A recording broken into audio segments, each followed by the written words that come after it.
জাগো বাহে তিস্তা বাঁচাই এই স্লোগানে শুরু হওয়া পানির ন্যায্য হিস্সা আদায় ও তিস্তা মেগা প্রকল্প অবিলম্বে বাস্তবায়নের দাবিতে নদী রক্ষা আন্দোলনের ৪৮ ঘণ্টার অবস্থান কর্মসূচি শেষ হয়েছে। মঙ্গলবার বিএনপি ভারপ্রাপ্ত চেয়ারম্যান তারেক রহমানের বক্তব্যের মধ্য দিয়ে শেষ হয় এর আনুষ্ঠানিকতা। তবে তিস্তা পারে রাতেও অবস্থান করেন সাধারণ মানুষ।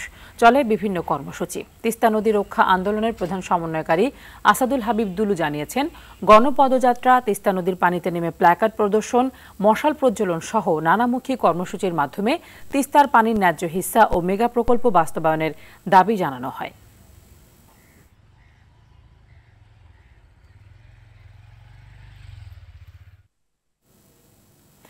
এ বিষয়ে বিস্তারিত জানাতে লালমনিরহাটের তিস্তা পাড় থেকে সরাসরি যুক্ত হচ্ছেন সহকর্মী তন্ময় আহমেদ নয়ন। নয়ন, কর্মসূচির পরে তিস্তা পাড়ের এখন কি অবস্থা দেখছেন এবং শেষ মুহূর্তে তিস্তাবাসী কি বলছেন?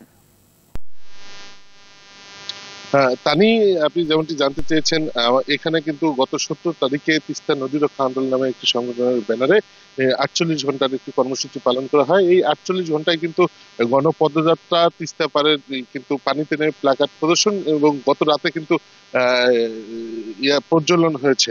তো এখন আমি যদি বলি যে তিস্তা পাড়ের অবস্থাটা হচ্ছে শুনশান নীরবতা। সকাল থেকেই নেতাকর্মীরা এবং সাধারণ মানুষজন কিন্তু তারা চলে যাচ্ছেন এবং সারা রাত ব্যাপী কিন্তু সাংস্কৃতিক অনুষ্ঠান এবং বিভিন্নভাবে সাংস্কৃতিক কর্মীরা প্রতিবাদ জানিয়েছেন। তারা আশাবাদী যে ইতিপূর্বের যে পতিত আওয়ামী লীগ সরকার বিভিন্নভাবে তাদেরকে মহাপরিকল্পনার কথা বলে যে ভোট নিয়ে গেছে, এবারে সেটি আর হবে না। আসাদুল হাবিব দুলুর নেতৃত্বে এবারের তিস্তাপাড়ের মানুষ এই আন্দোলনে সফলতা পাবে এবং লাগাতার আন্দোলনে থাকবে। একজন তিস্তাপাড়ের মানুষের সঙ্গে কথা বলবো যে আপনারা কি প্রত্যাশা করছেন এই আন্দোলন?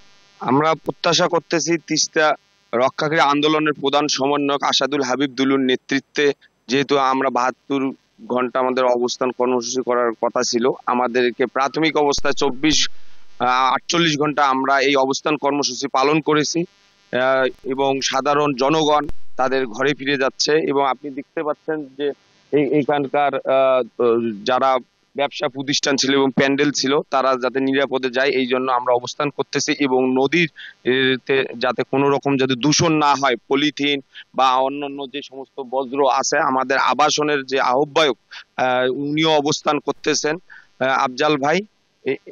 আর আপনি যেমনটি শুনলেন যে নেতাকর্মীরা এখনো কাজ করছেন তিস্তার পানিতে যেন কোনো প্রকার পলিথিন না পড়ে, কোনো প্রকার ময়লা আবর্জনা না পড়ে এবং এখনো যারা আছেন তারা যেন নিরাপদে এই স্থান ত্যাগ করতে পারেন, তারা সেই দায়িত্ব পালন করছেন। আমরা যদি আপনাকে দেখাই যে এখন আপনারা নিশ্চয়ই দেখতে পাচ্ছেন যে এখানে প্যান্ডেল দেখতে পাচ্ছেন, তাঁবু দেখতে পাচ্ছেন, এসব কিন্তু আসলে উঠিয়ে নিয়ে যাওয়া হবে, সেই কাজটি এখন চলছে।